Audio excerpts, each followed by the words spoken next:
വിഷുവിനും ശീതകാലത്തും കാലാവസ്ഥയ്ക്കനുസരിച്ച് കൃഷി ചെയ്യുക എന്നതാണ് പ്രധാന ഉദ്ദേശം.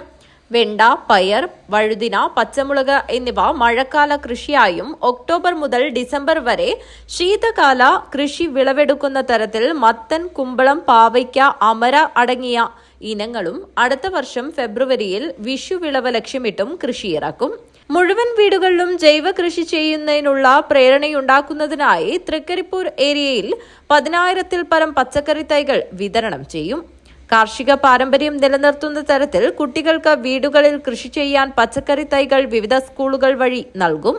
കാലിക്കടവിൽ 1/2 ഏക്കർ സ്ഥലത്ത് നടത്തുന്ന പച്ചക്കറി കൃഷിയുടെ കാസർഗോഡ് ജില്ലാതല ഉദ്ഘാടനം എം രാജഗോപാലൻ MLA നിർവഹിച്ചു. സർക്കാർ മുന്നോട്ടേക്ക് പോകും.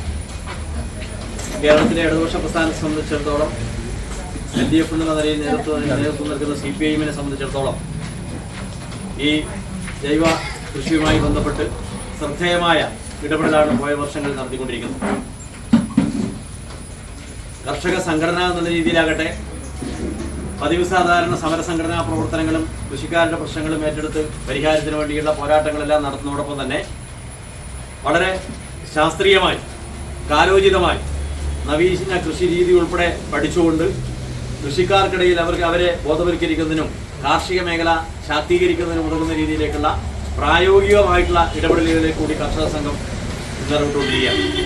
സംയോജിത കൃഷി സംഘാടക സമിതി ചെയർമാൻ N. രവീന്ദ്രൻ അധ്യക്ഷത വഹിച്ചു.